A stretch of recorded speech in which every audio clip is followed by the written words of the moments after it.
every single Sunday. Now here's a guy, here's a guy. I'm done. God.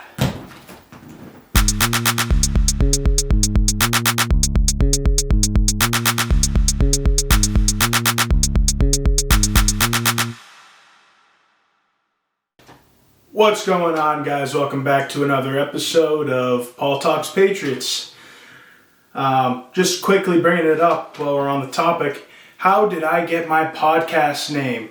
Well, the past couple of days, people have just been saying, Paul, how did you think of such a clever name for a podcast? And the answer is, guys, I don't know. It came to me one day. It was crazy. Anyways, moving on to some old business from last episode. A lot of people have been giving me hate for saying that the Patriots money line was a lock. Well, let's take a look back at last episode, see what I said. First of all, just a quick disclaimer. I am nowhere close to a sports capper. No. Let's look at it one more time. This time, let's see it in slow motion. These picks are not watched at all. Alright, so now you heard it loud and clear. Now that that's out of the way, I don't feel bad for anyone that picked the Patriots to win. Alright? I have no pity for you. I clearly warned you not to ride the bet with me. You did it anyways. I don't feel sorry for it. Alright. Now moving on.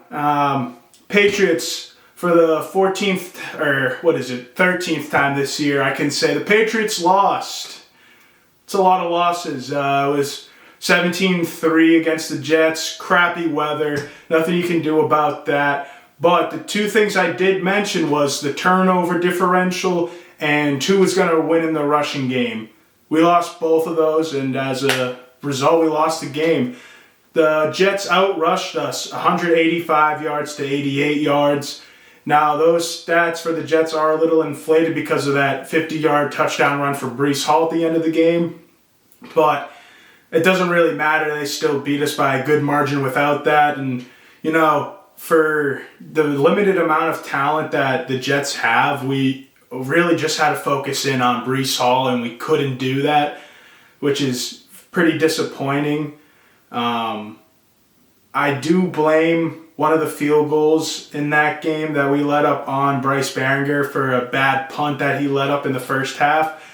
So, minus that, and then the Breece Hall run, you can blame on the defense, but it was at the end of the game. Probably checked out. They didn't let up too many points. They did pretty good, but there was way too many big runs for Breece Hall where he really shouldn't have had them. The turnover difference, Bailey Zappi threw two horrendous interceptions. We had a chance to come back at the end of the game and threw it directly to a defender. Just abysmal play right there. I mean, I don't expect much from Zappi. He's a fun guy to watch, fun guy to root for, but the talent really ain't there for him. Whatever, his season's over. But I also did want to mention, I just had to make a segment for this because he's easily, to me, the worst player in the NFL. Vidarian Lowe, our left tackle last game, backup left tackle, he's absolutely terrible. He sucks. I don't ever want to see that guy on a football field again. I don't even care if it's in a Patriots uniform. The guy doesn't deserve to be on the gridiron. I think we traded like a fifth rounder for him from the Vikings in the last offseason. And whoever the Vikings draft, I don't care if he gets cut after the first week of training camp, that guy will have done more for the Vikings than this bum guy did for the Patriots this season. He was horrendous. I've never seen worse play in my life than I saw Vidarian Lowe playing this year. Awful. Anyways, I'm done with the game. Whatever. Let's see. What do we have? Next potential head coaching candidates. Well, I guess we don't need to talk about that, at least not yet. Belichick had his meeting with the Crafts yesterday, and we heard absolutely no news. I don't know what that means. I was expecting to hear at least something, whether he was staying or going. I'm not sure. It seems like he is staying since nothing was said. But something to keep a close eye on. Mike Vrabel, former Patriot linebacker, was just fired by the Titans today. And if Kraft is looking to move on from Bill, then Vrabel would be a top candidate for us. Now the thing is, you got to make your mind up fast because Vrabel's going to be a top head coach candidate, whether it's here or what I think would be interesting would be for him to go to his alma mater, Ohio State. I don't know much about college football enough to talk too much about it, but I do know Ryan Day, the current head coach of Ohio State, is absolutely horrendous.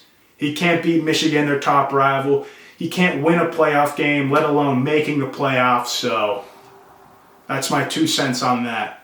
Anyways, Belichick, there is multiple reports that he is willing to give up personnel duties. The way that our organization works is weird. He's the de facto general manager, but Matt Groh, who's been working with the team as a scout for years, took over as director of player personnel a couple seasons ago. It's really always Belichick's final decision, but Groh runs the team of scouts and does make some decisions along with Belichick. It's easy to assume that Groh would actually now officially become the director of player personnel if the duties are relinquished from Belichick. So you have your guy there already if you want to go that route, if Kraft wants to. Just moving on now to the offseason. I just wanted to talk about some of our free agents because there's a good amount of them. Just to point out, the Patriots have the third highest cap space available this offseason, so expect a lot of money to be spent, whether it's re-signing our own free agents or new free agents. There's a lot of guys out there that could benefit our team. I'll talk about that a different episode after we know really what's going on with our team. We know the direction more. But for free agents, Ezekiel Elliott, I love that signing when we got him. Obviously, we got him for cheap because he's not what he used to be. Guy used to be a top 3 running back in the league. He's not anymore, obviously.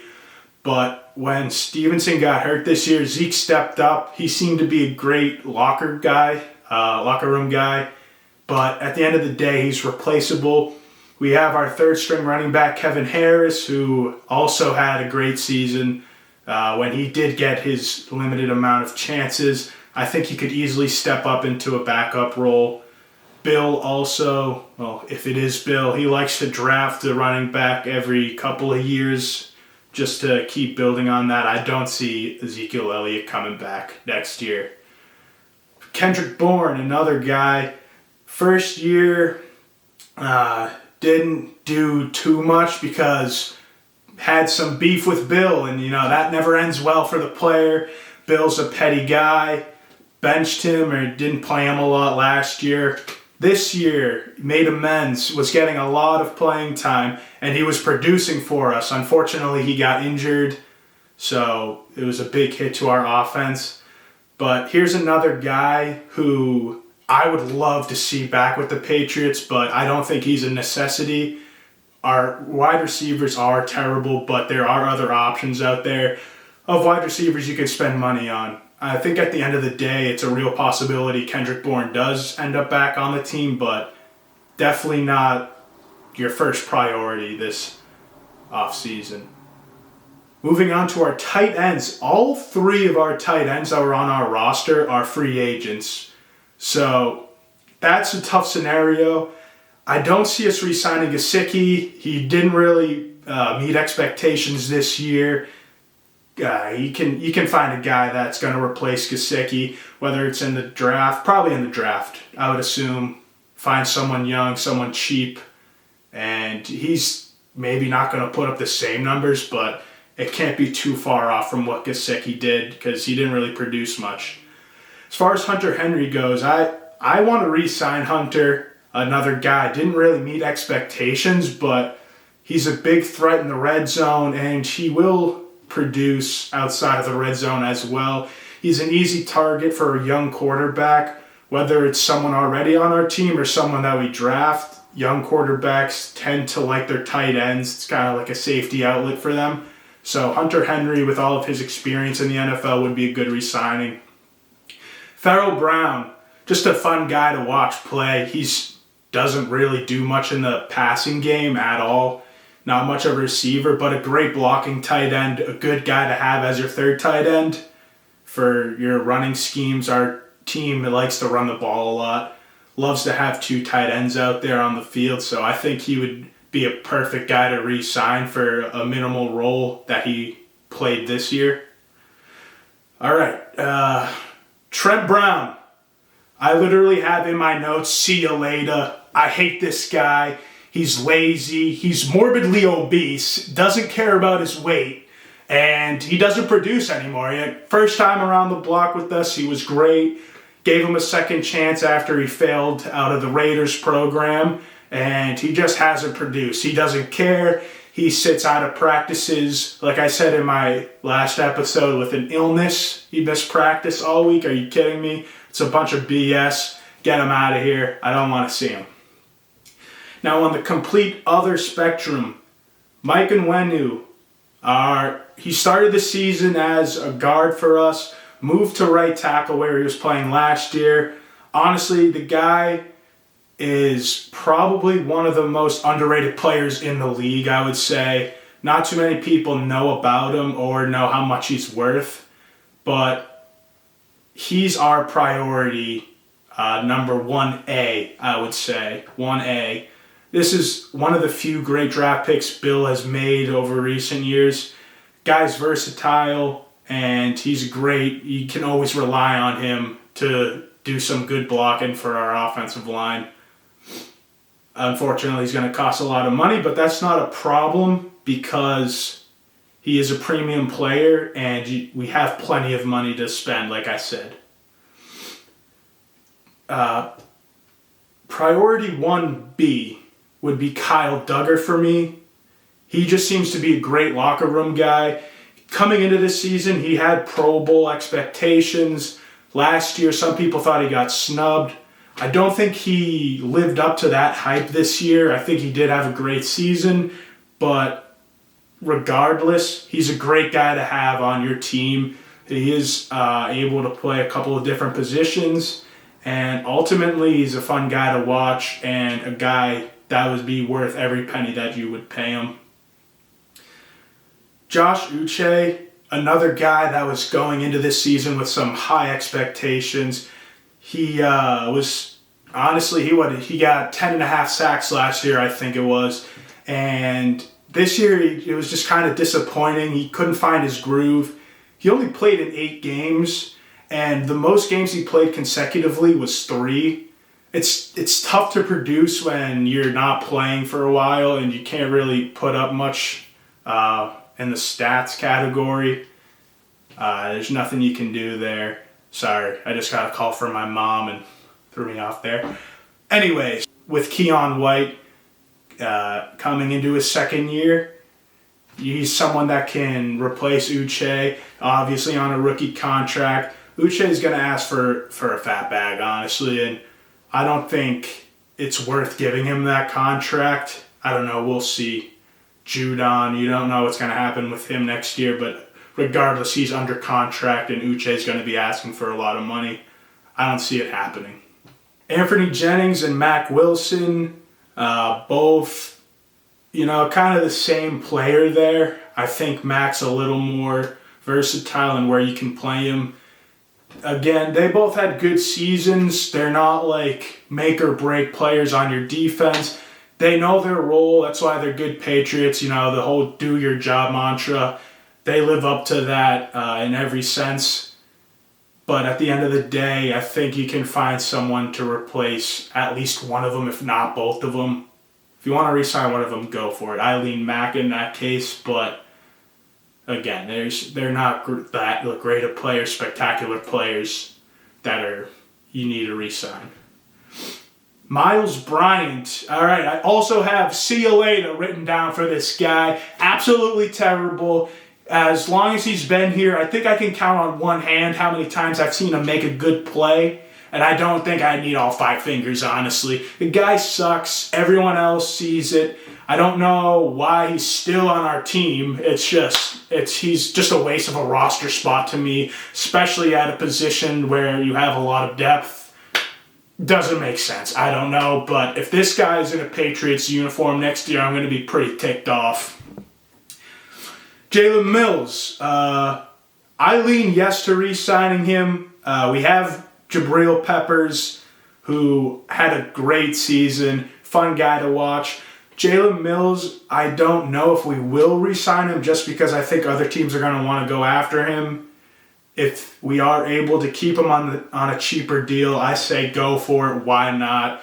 He's great when it comes to playing safety. When he plays cornerback, I don't ever want to see that. But as far as safety depth goes, I think he's a valuable asset to have.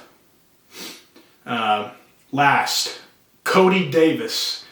If you don't even know him, I don't blame you. He's a special teams guru, according to Bill.